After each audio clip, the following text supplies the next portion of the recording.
నాలుగవ మాట ధ్యానం చేయడానికి ప్రభు నాకు ఇచ్చిన ఈ యొక్క సమయాన్ని బట్టి నేను ఎంతగానో ప్రభుని స్తుతిస్తున్నాను. మరి ఈ యొక్క నాలుగవ మాట కొరకు మనము మత్తయి సువార్త 27వ అధ్యాయం ఇప్పుడు చదివిన రీతిగా 45వ వచనం నుండి మనం చదువుకుందాం. మత్తయి సువార్త 27వ అధ్యాయం 45వ వచనం. మధ్యాహ్నం మొదలుకొని 3 గంటల వరకు ఆ దేశమంతటను చీకటి కమ్మెను. ఇంచుమించు 3 గంటలప్పుడు యేసు ఏలీ ఏలీ లామా సబక్తాని అని బిగ్గరగా కేక వేసెను. ఆ మాటకు నా దేవా నన్నెందుకు చేయి విడిచితివని అర్థము. చాలండి.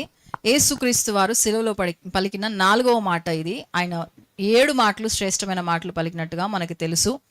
మరి ఆ 7 మాటలు కూడా చాలా సంవత్సరాలుగా చాలా సంఘాలు ధ్యానం చేస్తూ ఉంటారు. మనం కూడా ధ్యానం చేస్తుంటాం. అవి చాలా శ్రేష్టమైన మాటలు.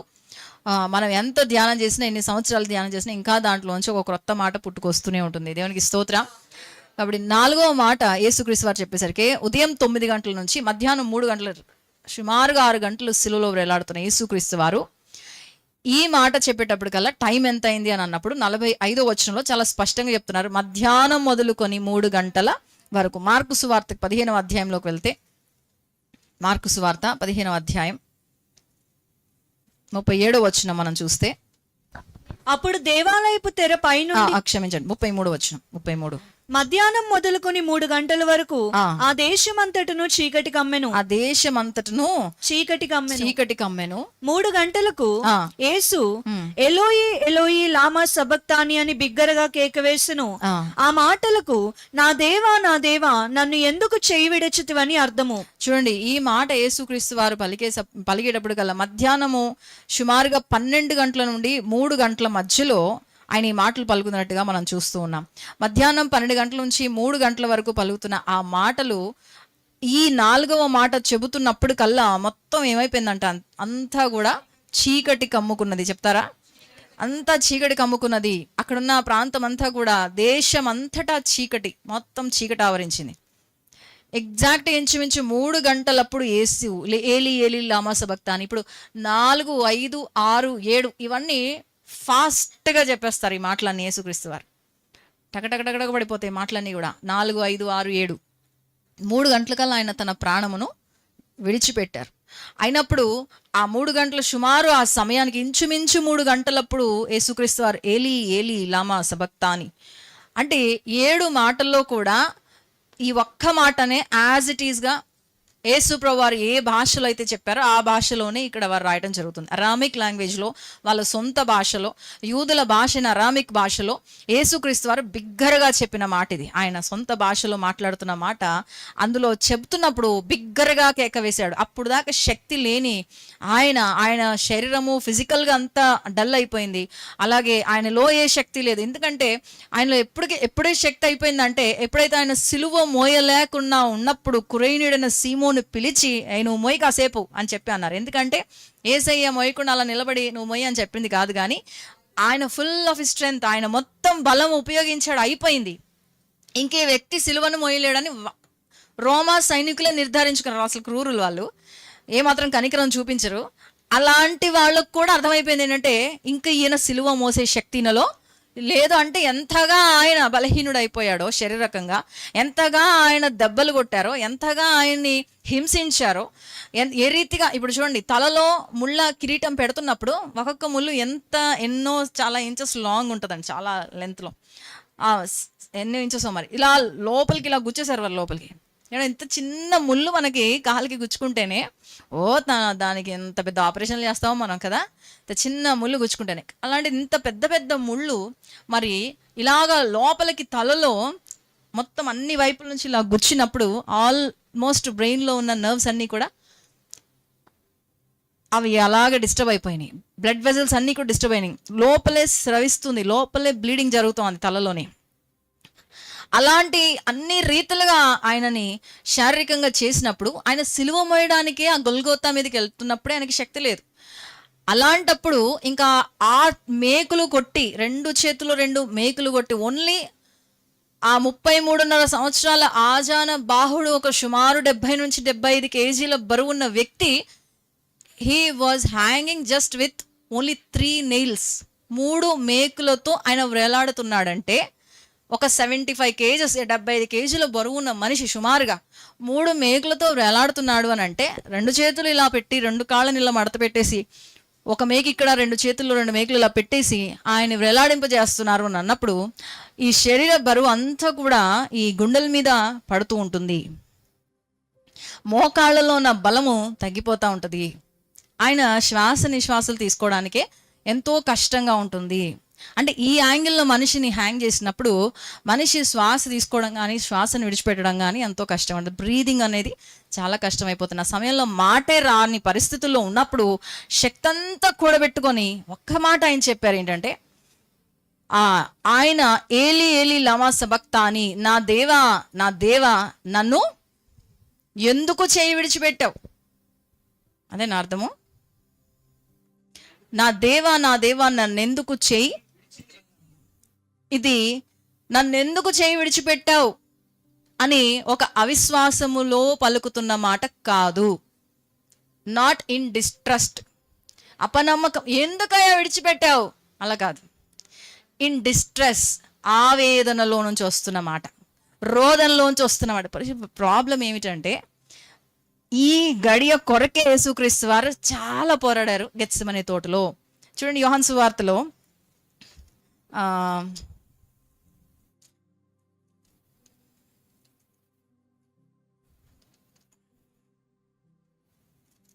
యోహాను సువార్తలో 12వ అధ్యాయంలో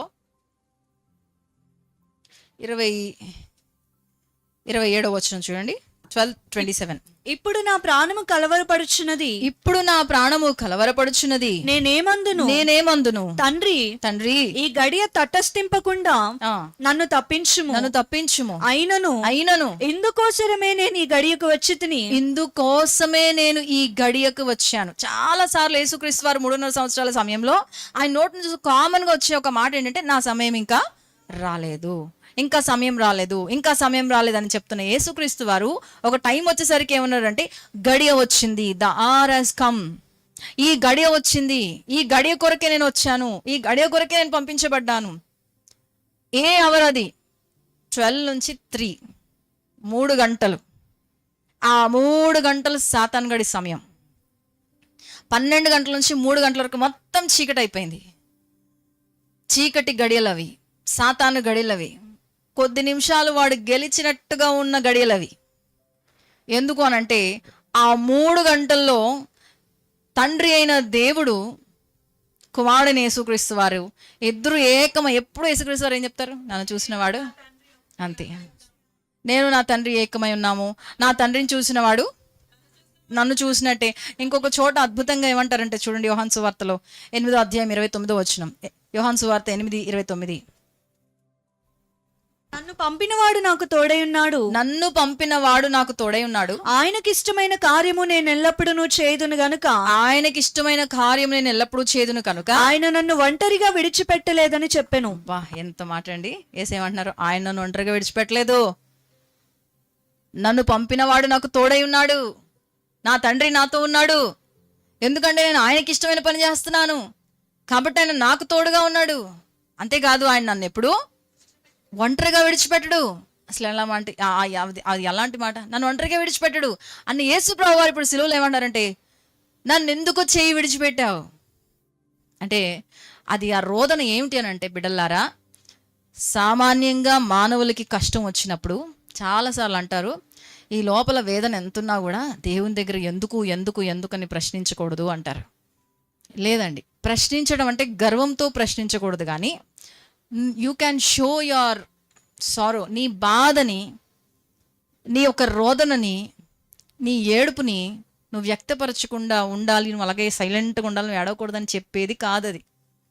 నువ్వు దేవుని సన్నిధానంలో ఈ రీతి అయిన రోదన చేయొచ్చు, నీ వేదనని దేవుని సన్నిధిలో చెప్పొచ్చు, నీ రోదన, నీ బాధని దేవుని సన్నిధిలో నువ్వు ఏడవచ్చు గట్టిగా.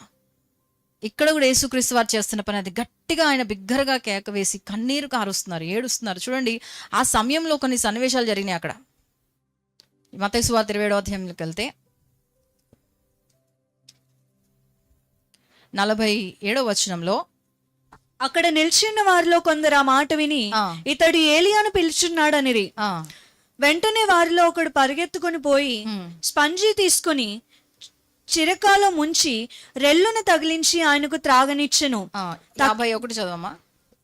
అప్పుడు దేవాలయపు తెర పైనుండి క్రింద వరకు రెండుగా చినిగెను, భూమి వణికెను, బండలు బద్దలాయను, సమాధులు తెరవబడిను, నిద్రించిన అనేక మంది పరిశుద్ధుల శరీరములు లేచెను. చూడండి, ఇక్కడ 7వ మాట దగ్గర ఇది ధ్యానం చేస్తారు ఆల్మోస్ట్. తర్వాత కూడా ఇక్కడ భూమి వణికెను, భూకంపాలు వచ్చాయి, భూకంపం వచ్చింది. జనరల్ గా ఓల్డ్ టెస్ట్మెంట్ ప్రకారం భూకంపం వచ్చిందంటే ఏంటో, దేనికి గుర్తు? అది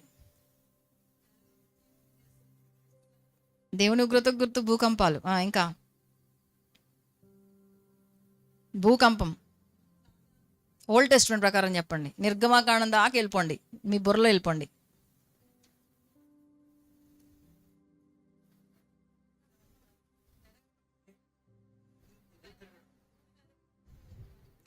భూకంపం వచ్చినప్పుడు, భూమి వణుకుతున్నప్పుడు సినాయి పర్వతం వణుకుతుంది. దానికి అర్థం ఏంటంటే దేవుని సన్నిధి దిగి వస్తుంది, దేవుని సన్నిధి దిగి వస్తుంది.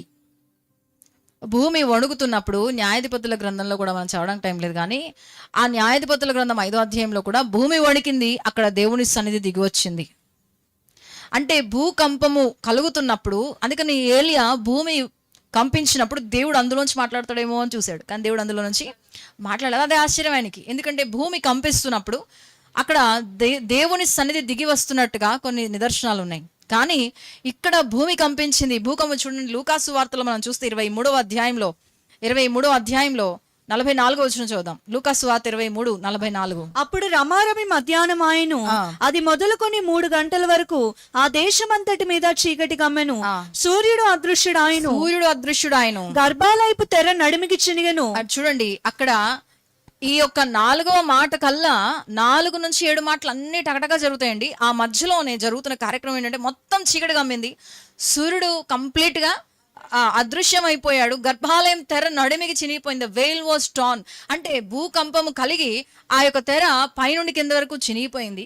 అంటే ఇదంతా కూడా 4వ మాట నుండి 7వ మాట మధ్యలో ఈ 3 గంటల వ్యవధి అంతా కూడా సాతాను ఏలుబడిలో ఉన్నది. భూకంపం వస్తే దేవుని సన్నిధి వస్తుందని చాలాసార్లు మనము ఓల్డ్ టెస్ట్మెంట్లో చూస్తున్నప్పుడు, కానీ ఇక్కడ మాత్రం తండ్రి సన్నిధి దూరం అయిపోయింది, తండ్రి నుండి కుమారుడు ఎడబాసినట్టు అయిపోయింది. Father and son got separated. ఇక్కడ ఒక సెపరేషన్ జరిగింది, తండ్రి కుమారులు వేరుపడ్డారు. అక్కడ తండ్రి చెయ్యి విడిచిపెట్టాడు, కుమారుని చెయ్యి విడిచిపెట్టాడు. నన్ను ఎందుకు చెయ్యి విడిచిపెట్టావు? అందుకని 22వ కీర్తన, దావీదు ద్వారా రాయబడిన కీర్తనలో ఉన్న కొటేషన్ ఎగ్జాక్ట్ గా ఇక్కడ యేసుక్రీస్తు వారు కోట్ చేస్తున్నట్టుగా మనం చూస్తున్నాం. 22వ కీర్తన 1వ వచనం మనం చదువుదాం. నా దేవా, నా దేవా, నా దేవా, నా దేవా, నీవు నా నేల విడనాడితివి, నన్ను రక్షింపక, నా ఆర్తధ్వని వినక, నీ వేల దూరముగానున్నావు. ఎగ్జాక్ట్ గా ఇదే. అంటే యేసుక్రీస్తు వారు కూడా ధర్మశాస్త్రాన్ని పఠించిన వారు, వాక్యం నెరిగిన వారు, తన హృదయములో భయంకరమైన వేదన కలుగుతున్నప్పుడు ఆయన వాక్యాన్ని ఎత్తిపట్టే తన దుఃఖాన్ని వ్యక్తపరిచారు. ఈ రోజు నీ దుఃఖము, నీ బాధ నువ్వు దేవుని సన్నిధిలో ప్రార్థిస్తున్నప్పుడు నీ మాటలు వచిస్తే నీకేమి శక్తి బలము రాదు, కానీ నీ దుఃఖం, నీ బాధలో నీ యొక్క దేవుని వాక్యమును నువ్వు ఎత్తిపట్టి నువ్వు దేవుని సన్నిధిలో మొర్ర పెడుతున్నప్పుడు నీవు మరలా బలం పొందుకునే అవకాశం ఉన్నది. అంటే కష్టం వచ్చింది, బాధ వచ్చింది, ఏడుపు వస్తుంది, దుఃఖం వస్తుంది, ఏడవకూడదా? దేవుని సన్నిధిలో ప్రార్థన చేసినప్పుడు గట్టిగా ఏడవకూడదు, ఏం పర్వాలా, కానీ నువ్వు ఏడుస్తూ నువ్వు పలుకుతున్న మాటలే చాలా ఇంపార్టెంట్. నువ్వు దేవుని సన్నిధిలో ఏడుస్తూ ఆయనతో ఏం మాట్లాడుతున్నావు అనేది ఇంపార్టెంట్. నీ సొంత మాటలు మాట్లాడడానికి వీలేదు. చాలాసార్లు మరి నిజంగా క్రీస్తులో నిద్రించిన వారు, విశ్వాసులు, క్రైస్తవులకున్న దాని ఏమంటారండి నిరీక్షణ ఏంటంటే, మా వాళ్ళు ఇక్కడ చనిపోయినా దేవుని దగ్గరికి వెళ్ళారు, ఖచ్చితంగా మేము కూడా అక్కడికి వెళ్తాం. అదే నిరీక్షణ ఈరోజు క్రైస్తవుల్ని ధైర్యంగా నిలబెడుతుంది కదా. మరి ఆ సత్యం తెలిసిన క్రైస్తవులు పిచ్చి పిచ్చిగా ఏడ్చారు అనుకోండి, అర్థం పర్థం లేకుండా ఏడుస్తూనే ఉన్నారనుకోండి, సంవత్సరాల కొద్దీ అంటే ఒక నిరీక్షణ లేని వారిలాగా,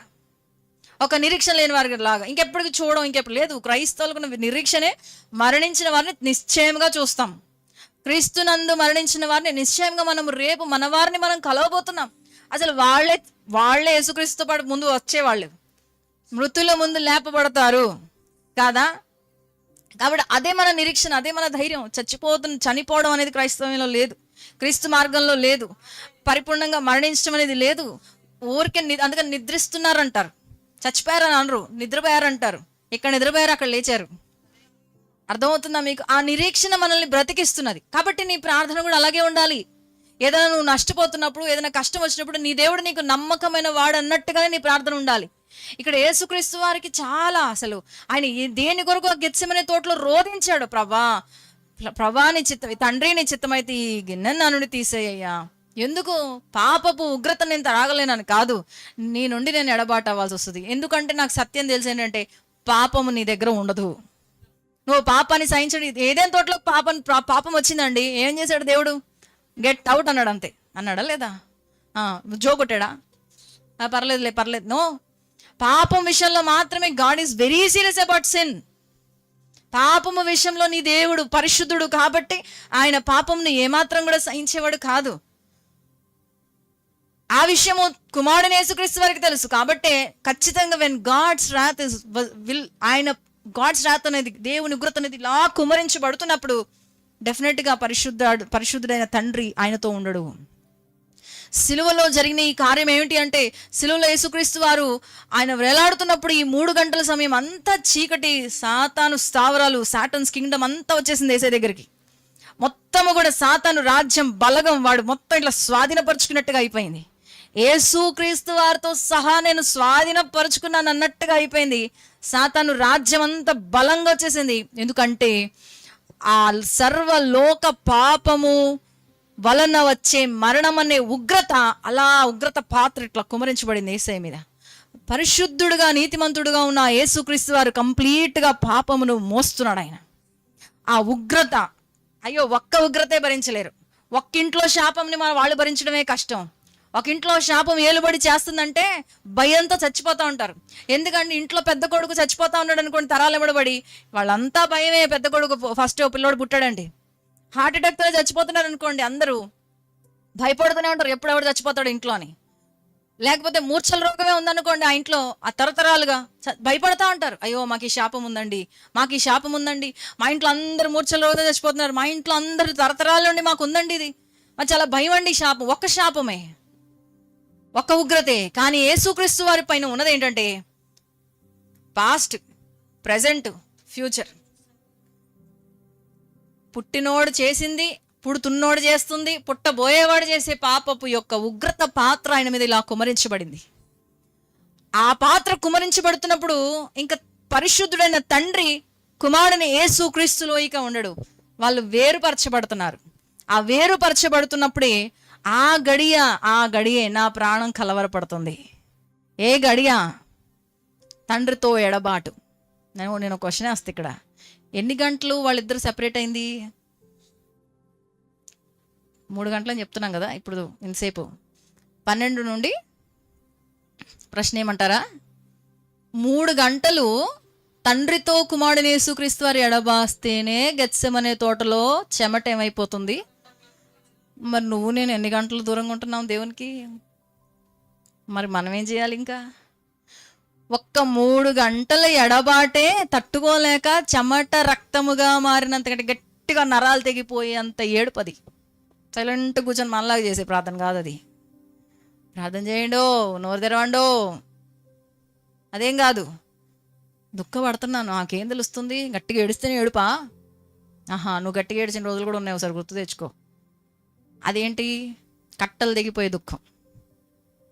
కట్టలు తెగిపోయే దుఃఖంలో అప్పుడు ఇట్లాగే కూర్చొని ఏడుస్తావా? చర్చిలో ఏడిచినట్టు, దుఃఖపడుతున్నట్టు కాదే. ఒక్కోసారి గట్టిగా కేకలేసి ఏడుస్తాం కదా, బాధ వచ్చేస్తుంది కదా.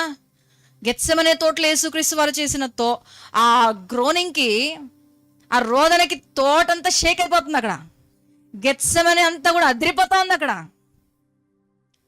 ఒలీవల తోట అంటే తోటలాగే ఉండదు, అది ఒలీవల కొండది, ఒలివ చెట్లతో ఉన్నది.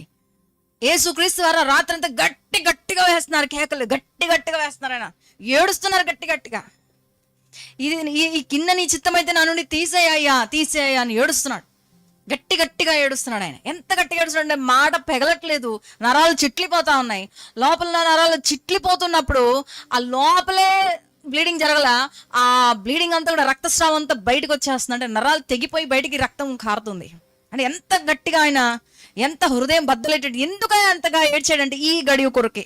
నా ప్రాణం కలవరపడే ఒక గడి రాబోతుంది. ఏంటో గడి అంటే, అరే నేను నా తండ్రి ఇప్పటి వరకు ఏకంగా ఉన్నాము, ఇప్పుడు నా తండ్రిని నేను కొన్ని గంటలు విడిచిపెట్టాల్సి వస్తుంది, అది నేను భరించలేను. మరి నువ్వు నేను ఎన్ని గంటలు వదిలిపెట్టి, యేసయ్యను వదిలిపెట్టి ఎన్ని గంటలు తిరుగుతున్నాము అంట. యేసుక్రీస్తు వారు నీ ఇంట్లోకి చాలా కంఫర్టబుల్గా రావాలంట. యేసుక్రీస్తు వారు నీ ఇంట్లోకి కంఫర్టబుల్గా రావాలి అంటే ఏంటో చెప్పమంటారా?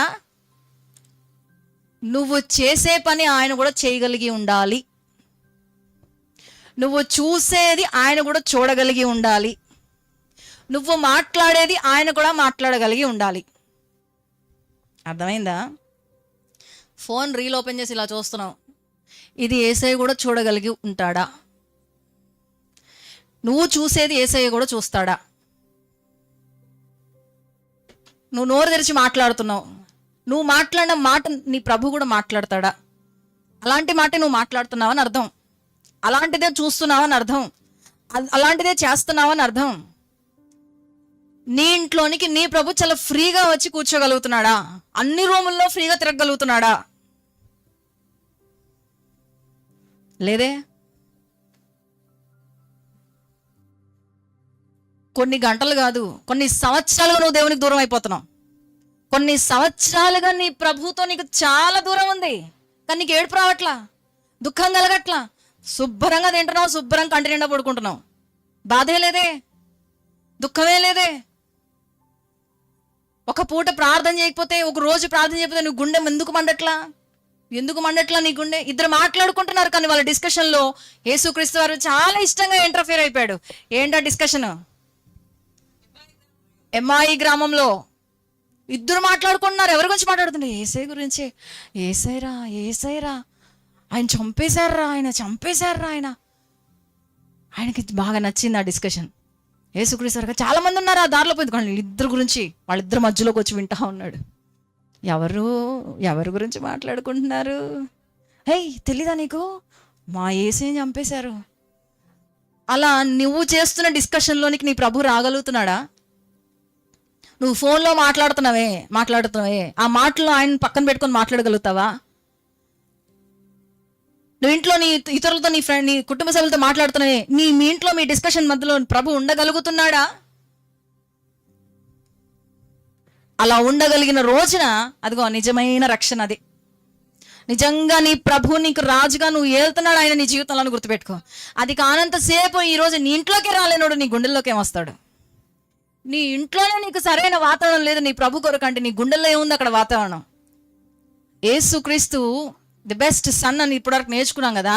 ఈ ప్రియమైన కుమారుడైన యేసుక్రీస్తు వారంట, ఆయన తండ్రిని ఆయన కొంచెం దూరం చేస్తుంటే కొన్ని గంటలకే ఆయన ఎంతో చెమట రక్తంగా మారినంత ఏడుస్తున్నాడు. ఈ రోజు నీ ప్రభుకి నువ్వు ఎంత దూరం అయిపోయావు అన్నదే ప్రశ్న. నీ ప్రభుకి నువ్వు ఎంత దూరం అయిపోయావు? ఎన్నాళ్ళైంది ప్రార్థన చేసి, ఎన్నాళ్ళైంది నిలువు మోకాలు వేసి బిడ్డ, ఎన్నాళ్ళైంది బైబిల్ ఓపెన్ చేసి చదివి, ఎన్నాళ్ళైంది దేవుని స్వరం నువ్వు విని, ఎన్నాళ్ళైంది నీ హృదయాన్ని నువ్వు ప్రభుత్వంలో కుమ్మరి. నీకు టైం లేదు అసలు, నీవు హృదయాన్ని కుమ్మరించుకోవడానికి నీకు టైం లేదు. 5 నిమిషాలు పట్టమని ప్రార్థన చేస్తావు లేదా చాలా టైం ఎక్కువ అయిపోయింది అనిపించింది. 10 నిమిషాలు సరిగ్గా గట్టిగా ప్రార్థన చేస్తావు లేదా నీకు ఎక్కడ లేని పనులన్నీ నీకు గుర్తొస్తూ ఉంటాయి. చాలే అనుకుంటావు. అది కూడా ఎప్పుడో ఒకసారి.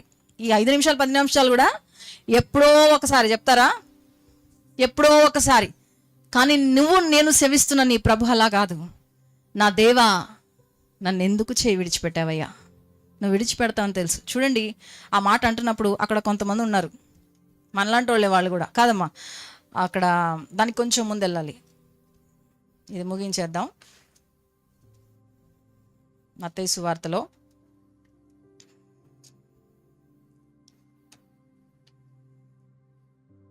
ఇప్పుడు మనం చదువుకున్న రెఫరెన్స్ అది ఆ మాట. అలాగే శాస్త్రులను పెద్దలను ప్రధాన యాజకులు కూడా ఆయనను అపహసించుచు, వీడు ఇతరులను రక్షించును, తన్ను తానే రక్షించుకొనలేడు, ఇశ్రాయేలు రాజు కదా, ఇప్పుడు శిలువ మీద నుండి దిగిన ఎడల వాని నమ్ముదుము. వాడు దేవుని యందు విశ్వాసముంచెను. నేను దేవుని కుమారుడనని చెప్పెను గనుక ఆయనకిష్టుడైతే ఆయన ఇప్పుడు వాడిని తప్పించునని చెప్పిరి. ఈ మాటలు బాగా గుర్తుపెట్టుకోండి. యేసుక్రీస్తు వారు శిలువ మీద ఉన్నప్పుడు ఇంక ఈ 4వ మాట పలకనప్పుడు, నా దేవా నా దేవా నా నేల చేయి విడిచిపెట్టి అని ఆయన ఈ మాట చెప్పక ముందు జరుగుతున్న డిస్కషన్. ఇక్కడ కింద శిలువ కింద కొంతమంది ఉన్నారు, హీరోలు అంటారు వీళ్ళని, ఏమంటారు? ఈ హీరోలు ఎందుకంటే దేనికి ఏమి చేత కానప్పుడు మాట్లాడుకునే కొన్ని మాటలు కొంతమంది మాట్లాడతారు అనమాట, వాళ్ళు హీరోలు అనుకుంటా ఉంటారు. What is that? 42 వీడు ఇతరులను రక్షించెను, తన్ను తానే రక్షించుకోలేడు. ఇశ్రాయేలు రాజు గదా, ఇందాక గదా అన్నప్పుడు మనం విన్నాం కదా, ఏంటది? వెటకారపు గదా కదా. ఇప్పుడు సిలువ మీద నుండి దిగినెడలవా అని ఈ కొటేషన్ ఎగ్జాక్ట్ గా 22వ కీర్తనలో ఉంటుంది. మనకి చూడండి ఒకసారి, 7th verse నుంచి 7వ వచనం, 22వ కీర్తన 7వ వచనం. నన్ను చూచి వారందరూ పెదవులు విరిచి తల ఆడించుచు నన్ను అపహసించుచున్నారు. యెహోవా మీద నీ భారం మోపము, ఆయన వాడిని విడిపించునేమో. వాడు ఆయనకు ఇష్టడు కదా అని ఆయన వాడిని తప్పించునేమో అందురు. చాలు బిడ్డలారా, ఇట్లాంటి వాళ్ళు జీవితంలో ఉంటానే ఉంటారు. ఎలాంటి వాళ్ళు? ఇందా చెప్పారు కదా, నీ దేవుడికి తోడుగా ఉన్నాడు కదా, ఇంత ప్రార్థనలు చేశారు కదా, చూద్దాం నీ దేవుడు నీకు రక్షిస్తాడో లేదో చూద్దాంలే. ఇక్కడ వీళ్ళు అదే మాట, యెహోవా మీద నీ భారం మోపము, ఆయన వాడిని విడిపించునేమో. వాడు ఆయనకి ఇష్టడు కదా, ఆయన వాడిని తప్పించునేమో. ఇదే మాటని వీళ్ళు కూడా లేఖనాలు నెరవేరుస్తున్నారండి. చూస్తున్నారా? సాతానుగాడు కూడా ప్రవచనాలు నెరవేరుస్తాడు, అవునా కదా? 22వ కీర్తనలో చెప్పిన మాటలు ఎగ్జాక్ట్గా వీళ్ళు ఇక్కడ అదే మాడుతున్నారు. మత్తయి సువార్త చూసాము ఇప్పుడు 27వ అధ్యాయంలో. నేను దేవుని కుమారుడనని చెప్పాను గనుక ఆయనకిష్టుడైతే ఆయన ఇప్పుడు వాడిని తప్పించునని చెప్పిరి. ఇక్కడేముంది? ఆయన ఇష్టడు కదా, తప్పించునేమో. లేఖనాలు నెరవేరుస్తున్నారు వాళ్ళు కూడా. ఎప్పుడైతే ఈ మాటలు యేసుప్రభు వారి చెవిన పడుతున్నాయో, ఒరే నాయన నీ లేఖనం నువ్వు సరే నెరవేర్చావురే, నా లేఖనం కూడా నేను నెరవేరుస్తా. నా దేవా నా దేవా నా నేల చేయి విడిచిపెట్టివి. దేవునికి స్తోత్రం. అంటే నువ్వు ఏడు దేవుని సన్నిధానంలో వాక్యాధారంతో, వాక్యానుసారంగా ఆత్మపూర్ణవై నీ హృదయంలో దుఃఖమంతా దేవుని సన్నిధిలో కుమరించుకో. ఏడువు, నీ దేవుడు నీకు దూరం అయిపోతున్నాడు అన్నందుకు ఏడువు, కన్నీరు కాచు. నువ్వు దేవుని సన్నిధిలో గడపలేకుండా పోతున్నావు, చాలా రోజులు గడిచిపోతున్నాయి. యేసు సన్నిధి నీకు దూరం అయిపోయింది, పాపము ఏలుతుంది నీ జీవితంలో. దాన్ని బట్టి ఏడు. ఈరోజు ఆయన పరిశుద్ధుడై ఉండి నీతిమంతుడై ఉండి తన తండ్రి తనకు దూరం అయిపోతున్నాడని మాత్రమే యేసుక్రీస్తు వారు కేక పెడుతున్నాడు. అది ఎలాంటి కేక అంటే, నన్ను ఎందుకు చేయవలసిన అన్యాయంతో కోపంతో మాట్లాడుతున్నాడు కాదు, ప్రేమతో వస్తున్న మాట. ఆయన తండ్రి మీద ఉన్న ప్రేమతో నన్ను విడిచిపెట్టద్దు అని కేకలేస్తున్నాడు. అది ఎప్పుడు కేకేస్తావు అట్లను? ఎప్పుడు అడుగుతావు నీ ప్రభు నీకు కావాలని? ఇంకెప్పుడు వస్తావు నువ్వు ప్రభు సన్నిధిలో? గంట సేపు రోధించు అవసరాలకు. నేను చాలాసార్లు చెప్తాను, గంట ప్రార్థనలు అవసరాలు పెట్టకండి. నాకు అసలు అవసరాలు పెట్టడం అంటే ఇష్టం ఉండదు. అంటే ఇంకేం కష్టాలు లేవు అనుకోకండి, ఉంటాయి. కానీ ఫస్ట్ నీ దేవునికి నువ్వు దగ్గరకు రా. ముందు be very close to him, చాలా క్లోజ్గా రావాలి. చాలా ఏమన్నారు, ఆప్యాయత, లేకపోతే ఇంకోటి ఏం పేర్లు పెట్టుకుంటారు. Come close to him. పరిశుద్ధాత్మ దేవుని సహాయం తీసుకొని రోధించి హృదయం అంతా కడిగేసుకో, హృదయం అంతా తేలికపరచుకో. ప్రతి పాపము, ప్రతి దోషము ప్రభుసన్నిలో ఒప్పుకుంటా ఉండు. ఆయన కావాలి. యేసుక్రీస్తు వారు, నాకు దాహం వేస్తుంది, లేకపోతే దాని తండ్రి నాకు ఈ యొక్క గాయాల నుండి నన్ను విడిపించు, లేకపోతే ఈ శత్రువులను ఇదిగో 12 సేనా వ్యూహాల్ని దింపేయాలని చంపేయి. అసలు ఏమన్నా చేశాడా? ఆయన అవసరతల వరకు చేశాడా? ఎందుకు చేస్తున్నాడు ఆయన? ఏమని ప్రార్థన చేస్తున్నాడు? నువ్వు నన్ను విడిచిపెట్టద్దు, నీ సన్నిధి నాకు కావాలి, నువ్వు నాకు కావాలి, నువ్వు నాకు కావాలి. ఈరోజు నీ ప్రార్థన అదై ఉండాలి. బిడ్డల్లారా, రక్షింపబడిన వారులారా, రక్షణ లేని వారులారా, రక్షింపబడకపోయినా ఈరోజు నువ్వు ప్రార్థన చేస్తే, మోకరిస్తే, తండ్రి నేను నీకు సమీపంగానే ఉండాలి, యేసయ్యా నేను నీకు దగ్గరలో ఉండాలి, ప్రభా నేను ఆత్మలో నేను ఆత్మీయ జీవితంలో నేను వెనకబడిపోతున్నాను, బాధ అనిపించట్లా, నువ్వు మాట్లాడపోయినా, చర్చికి రాపోయినా నాకు బాధ అనిపించట్లా, ఉపవాసం ఉండకపోయినా నాకు బాధ అనిపించట్లా, దుఃఖం లేదు నాకు, ఏమైపోయింది, బండబారిపోయింది అంతే. నీ హృదయం బండబారిపోయింది అంతే. దేనికన్నా ఏడుపు వస్తుందంటే నీకు ఒకదానికి ఏడుపు వస్తుంది, దేనికంటే నీ కష్టం కొరకు నీకు ఏడుపు వస్తుంది అంతే. నీ బాధ కొరకు నీకు గుండెలు బాదుకునే ఏడుపు దేనికి వస్తుందంటే నీ కష్టం, నీ బాధ కొరకు ఏడుపు వస్తుంది. కాదు, నువ్వు నీ దేవుడు నీతో రోజు మాట్లాడుతున్నాడా? నీ ప్రభు నీతో రోజు మాట్లాడుతున్నాడా? ఆయన స్వరం నువ్వు రోజు వింటున్నావా? ఆయన నీతో ఏమైనా మాట్లాడుతున్నాడా? ఆయన ఉద్దేశాన్ని ఏదైనా నీకు తెలియపరుస్తున్నాడా? ఆయన ఏదైనా నీకు డైరెక్షన్, ఇందాకే దిశానిర్దేశాలు ఏమైనా ఇస్తున్నాడా? ఆయన ముఖము చూడగలుగుతున్నావా? ఆయన ముఖ దర్శనము కలుగుతుందా? ఆయన నిన్నేమని సంబోధిస్తున్నాడో తెలుసా? తెలీదు. నేను చాలాసార్లు చెప్తాను, నీ దేవుడు నిన్ను ఏమని పిలుస్తాడో నీకు తెలియాలి. ఏసై ఇప్పుడు నువ్వు నీ పిల్లలకి ఎలా నిక్ నేమ్స్ పెట్టుకున్నావు? ఇప్పుడు ఇందా చెప్పిన యోహానికి కూడా నిక్ నేమ్ పెట్టాడు దేవుడు. చెప్పండి ఏంటో. ఇంకా ఇంకా కబుగా చెప్పండి, టైం అయిపోతుంది. ఇంకొంచెం క్లూ ఇస్తే చెప్తారు. యోహాన్తో పాటు ఇంకొక ఆయనకి కలిపి పెట్టాడు. ఊరిమేడి వారు వీళ్ళు, జబదయి కుమారులు కదా వీళ్ళు, ఊరిమేడి వారు. మా పెద్దోడండి ఓ దూకుతా ఉంటాడండి. అరే వీడికి దూకుడు ఎక్కువ. ముద్దుగా పిలుచుకుంటున్నాడు ఏసయ్య. ఆ రిలేషన్షిప్ కావాలి నీకు. ఏమని పిలుస్తాడు నిన్నేమని పిలుస్తాడు? సౌలా, కేఫా, ఏంటి ముద్దుగా పిలుచుకుంటున్నాడు ఏసయ్య. నిన్నేమని పిలుస్తాడు? అసలు ఉందా నీకు ఆ బాధ? 3 గంటల ఎడబాటుకి ఇప్పుడు బిగ్గరమైన కేక. ఆ 3 గంటల ఎడబాటు ఇక తర్వాత మళ్ళీ యూనైట్ అవుతారు, కలుస్తారు. కానీ ఈ 3 గంటలు కూడా ఆయనకి ఇష్టం లేదు. ఈరోజు రోధించాలి దేవుని సందులో. దూరం అవ్వద్దేసేకి. దూరం అవుతున్నందుకు ఏడువు, దగ్గర అవ్వలేకపోతున్నందుకు ఏడువు, ప్రార్థన లేకుండా ఉన్నందుకు ఏడువు, ఆత్మ లేకుండా నావే దానికి ఏడువు, పరిశుద్ధాత్మని పొందుకోలేకుండా. చూడండి, యేసు రక్తము నీ పాపం నుండి విడిపించబడుతుంది. కానీ యేసు రక్తంలో విడిపించబడే బాప్తిసం తీసుకున్నది మాత్రమే కాదు, పరిశుద్ధాత్మని పొందుకుంటేనే నిత్య రాజ్యం. గుర్తుపెట్టుకోండి, పరిశుద్ధాత్మ బాప్తిజం మాకు ఎవరు? Everybody needs that. ప్రతి ఒక్కరికి కావాలి బాప్టిజం ఇన్ హోలీ స్పిరిట్. ఆయనే నీకు ప్రార్థన నేర్పిస్తాడు. నీ దేవుని సన్నిధానంలో ఏడవాలి. ఈరోజు ఒక కేక పెట్టాలి, నా దేవా, నా దేవా, నన్ను చేయి విడిచిపెట్టద్దయ్యా. నాకు అన్నీ ఉన్నా కూడా నువ్వు ఉండాలయ్యా. యేసుకు దగ్గరకు రావాలి. దేవుడి మాటలు దీవించును గాక. మోకరిద్దాం, ప్రార్థన చేద్దాం. చిన్న ప్రార్థన. నీ దేవునితో నీ సంబంధం ఎలా ఉంది? నీ దేవునితో నీ బంధుత్వం ఎలా ఉంది? డ్రైగా నడుస్తుందా? ఎండిపోయినట్టు నడుస్తుందా? కానీ ఈరోజు యేసుప్రభువారు ఎందుకు కేకేస్తున్నాడంటే, తన తండ్రి నుండి తను కొద్ది నిమిషాలు ఎడబాటు, కొన్ని గంటలు మాత్రమే సాతాను రాజ్యము మొత్తము స్వాధీనపరుచుకుంటుందని అసలు వేసే భయపడలా. దాని గురించి ఆలోచన చేయాలి. ఆయన వాడి రాజ్యం ఎట్లయినా కుప్పకూలిపోతుంది, అది ఆయనకి తెలుసు. వాడేదో వచ్చి ఆ చీకటంతా ఆవరింపజేశాడని అసలు ఏమాత్రం భయపడలా. యేసయ్య ఫోకస్ మొత్తం కూడా ఫాదర్, తండ్రి మీద ఉన్నది. నా తండ్రి నేను ఏకమై ఎల్లప్పుడూ ఉంటున్నాం కదా. ఈ ఒక్క నిమిషం ఎందుకు ఈ ఎడబాటు జరిగింది? ఈ ఎడబాటు నేను తట్టుకోలేకపోతున్నాను. ఈ దినం నుండి నీ ఆత్మీయ జీవితంలో ఇదొక తీర్మానం తీసుకో. ఒక్క తీర్మానం అందరూ తీసుకోండి. ఏమనంటే, దేవా, ఒక నిమిషమైనా, ఒక గడి అయినా నీ సన్నిధి నుండి నేను తొలగిపోకూడదు. దావీదు కేకలేస్తున్నాడు, నీ పరిశుద్ధ ఆత్మను నాకు దూరం చేయొద్దు. నీ సన్నిధి నుండి నన్ను తొలగిపోవడానికి వీల్లేదు. రోధిస్తున్నాడు, అంతే, కేకలేస్తున్నాడు, కన్నీరు కారుస్తున్నాడు. యేసు నువ్వు నాకు కావాలి. దొంగ అంటున్నాడు, యేసు నీ రాజ్యంతో వచ్చినప్పుడు నన్ను జ్ఞాపకం చేసుకో, నువ్వు నాకు కావాలి అంటున్నాడు. గుడ్డివాడు అడుగుతున్నాడు, దావీదు కుమారుడా నన్ను దాటిపోవద్దు అని. వీళ్ళందరూ కూడా ఏంటంటే, they want to get tied up, అంటే దేవునితో వాళ్ళు ముడిపడిపోవాలనుకుంటున్నారు. మా బంధము యేసుతోనే, నా బంధము, నా ఆత్మీయ జీవితము నా ప్రభుతోనే. ఆయనతో నా జీవితం ముడిపడింది. ఎవరికి వారే శూలమ్మతి అవ్వాలి. ప్రియుడొక్కడే యేసుక్రీస్తు వారు. కానీ నువ్వు ప్రియమైన దానిగా, ప్రియమైన వాడిగా, ఒక్కొక్కరిగా వన్ టు వన్ రిలేషన్షిప్ కలిగిన వాడు యేసుక్రీస్తు వారు. అందరితో ఒకటే ప్రేమ కాదు, ఆయన వ్యక్తిగతంగా ఒక్కొక్క 1-to-1 రిలేషన్షిప్ ఉన్నవాడు. వ్యక్తిగతమైన ప్రేమను ఆయన చూపించగలిగిన వాడు. ఈరోజు నీవు నీ ప్రభు అంతే.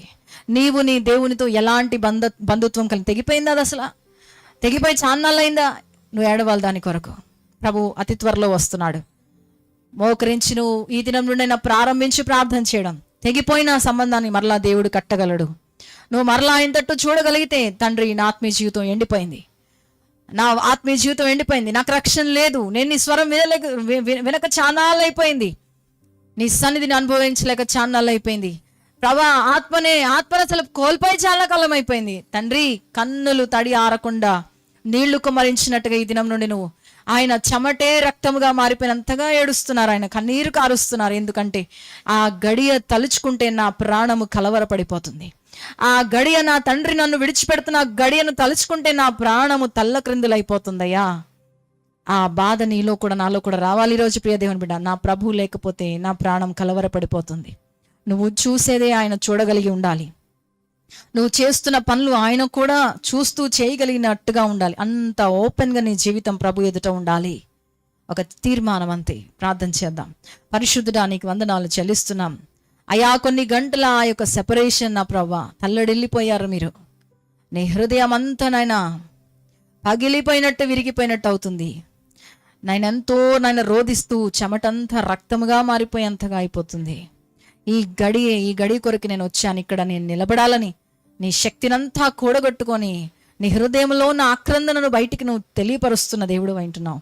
యేసయ్యా, మేమేమి ఇవ్వగలం నీ ప్రేమకు? ఈ బాధంతా పడింది మా కొరకే, తండ్రి నుండి ఎడబాటు మా కొరకే, తండ్రితో ఈ పాపులమైన మాకు సత్సంబంధాలు రావటానికి కొరకు. ఈ పాపులముగా మేము నెట్టివేయబడి కొట్టివేయబడిన జీవితాలు, శపించబడిన జీవితాలు, బీడు భూముల వంటి జీవితాలు మావి. ఈ పాడైన ఈ జీవితాలు మరలా తండ్రితో సమాధానపరచడం కొరకు, ఆ పరిశుద్ధుడైన తండ్రి అయిన దేవుని ఎదుట ఇదిగో నిష్కలంకులుగా నిలబట్టం కొరకు ఆ కలంకం అంతా నీ మీద వేసుకొని నువ్వేమో వెనకకి వచ్చావు. మమ్మల్ని ఏమో ఆ క్రీస్తు కరుణా పీఠము ఎదుట మమ్మల్ని ధైర్యంగా నిలబెట్టడానికి నీవు వెలుపటికి బయటికి వచ్చి మమ్మల్ని లోపలికి పంపించిన వాడవు నీవయ్యా. నీకు వందనాలు చెల్లిస్తున్నాను. ఈ త్యాగం ఈ ఒక్కరోజు ధ్యానించి ఆలసిపోవడం కాదు, కానీ ఈ పరుగు ఈ దినం ప్రారంభించబడితే మేము నీ సన్నిధికి చేరేంత వరకు నా ప్రవ్వా ఈ పరుగులో ఓపికగా పరిగెత్తే కృపని దయచేయమని అడుగుతున్నాను. నాయనా, నీ సన్నిధి నుండి మేము ఎల్లప్పుడూ నాయన ప్రవ్వా నీ సన్నిధిలో నేను నిలబట్టుకు ప్రాకులాడటానికి సహాయం చేయండి. ఈ మధ్యాహ్న కాల సమయంలో ఎంతమంది ప్రార్థనలో ఏకీభవిస్తున్నారు? నీతో వారు ఏకీభవించక ఎంత కాలం అయిపోయిందో, నీతో నీ సన్నిధిలో గడపక ఎంత కాలం అయిపోయిందో, నీతో మాట్లాడక ఎంత కాలం అయిపోయిందో, నీ వాక్యంను చదవక ఎంత కాలం అయిపోయిందో, వారి ఆత్మీయ జీవితం ఎంత భ్రష్టత్వంలోనికి వెళ్ళిపోయిందో నా ప్రవ్వా, నీవు వారిని సంధిస్తూ దర్శిస్తున్న వేళ ఎందుకు నువ్వు మాట్లాడుతున్నావంటే వారు నీకు కావాలి నాయనా ప్రభా. ఇదిగో నీవు భ్రష్టత్వంలోనికి వెళ్ళక మునిపే నీ దేవుడు నీతో మాట్లాడుతున్నాడని నా ప్రభా. దేవా, వారి హృదయము మండును గాకేస్తున్నామములో తండ్రి, వారి గుండె మండును గాకేస్తున్నామములో నీవు వారి కొరకు రోధిస్తున్నావని నాయన, నువ్వు వారి కొరకు విజ్ఞాపన చేస్తున్నావని నా ప్రభా. ఇదిగో నా కుమారుడు నేను నీ కొరకు ఎదురు చూస్తున్నానని నా ప్రభా. అయా, వారి గుండె మండును గాకేస్తున్నామములో తండ్రి నాయన, నీ తట్టు వారు చూడక నాయన, అసలు నీ ఊసే లేక నాయన, నీ ఉనికే లేక నా ప్రభా, నీకు బహు దూరం అయిపోయిన బిడలి నా ప్రభా, ఈ మధ్యాహ్నం మరలా నువ్వు ఆకర్షించమని వేడుకొనుచున్నాం తండ్రి. అయ్యా తండ్రి, నా దేవా నువ్వు నా చేయి విడిచిపెట్టలేదు, నేనే నీ చేయి విడిచిపెట్టానని వారు రోధించుదురుగాక నాయన. అయ్యా, తప్పిపోయిన కుమారుడు తిరిగి అలా పరిగెత్తుకుంటూ వస్తున్నాడు నా ప్రభా. ఆ రీతిగా ఈ ఎడబాటు నా తండ్రి నుండి వచ్చిన ఈ ఎడబాటు నా వలనే వచ్చిందని నా ప్రభా. నీవైతే ఈ ఎడబాటు మా వలన కలిగింది, కానీ మాకున్న ఎడబాటు మా పాపములను బట్టి జరిగినదని గుర్తెరిగి నా ప్రభా, ఈ రోజు వారి నీ సన్నిధిలో వారి మోకాళ్ళు వంగునుగాక నాయన, వారి హృదయం నీ సన్నిధిలో తెరవబడునుగాక నాయన. ఈ రోజుకి నువ్వు సిద్ధంగా ఉన్న వారిని నువ్వు చేర్చుకోవడానికి నా ప్రభా. ఇన్నాళ్ళు నేను తృణీకరించినప్పటికీ నీ తట్టు వారు చూస్తున్నప్పుడు నా ప్రభా దేవా, వారిని నువ్వు ఆకర్షించడానికి, వారిని నువ్వు ప్రేమించడానికి, వారిపైన నీ కృపని చూపించడానికి ఈ దినం కూడా నువ్వు సిద్ధంగా ఉన్నావని నా ప్రభా గుర్తించి వారి కన్నులు యేసు నామంలో తెరవబడును గాక. అందులైన వారి కన్నులు నజరుడైన యేసు నామంలో తెరవబడును గాక. దేవునికి యేసు క్రీస్తు వారికి బహు దూరముగా వెళ్ళిపోయిన జీవితాలు మరలా అతి దగ్గరగా ఆయనని హత్తుకునే స్థితిలోనికి యేసు నామములో వచ్చునుగాక. ఎస్ లార్డ్, నీకు వందనాలు చెల్లిస్తున్నాం. ఈ వాక్యము నాయన, ఈ ప్రార్థన నాయన ఎంత వరకు వెళుతుందో అయ్యా, వారు నీ కొరకు తిరిగి ఆకర్షింపబడుదురుగాక. ఒక్కరు నశించిపోకుండా నా తండ్రి, అందరూ రక్షింపబడే కృపలోనికి యేసు నీ నామములో వచ్చుదురుగాక నాయన. నీకు మహిమ ఘనత ప్రభావాలు చెల్లిస్తూ యేసు నామములో అడిగి వేడుకొనుచున్నాము తండ్రి. ఆమేన్.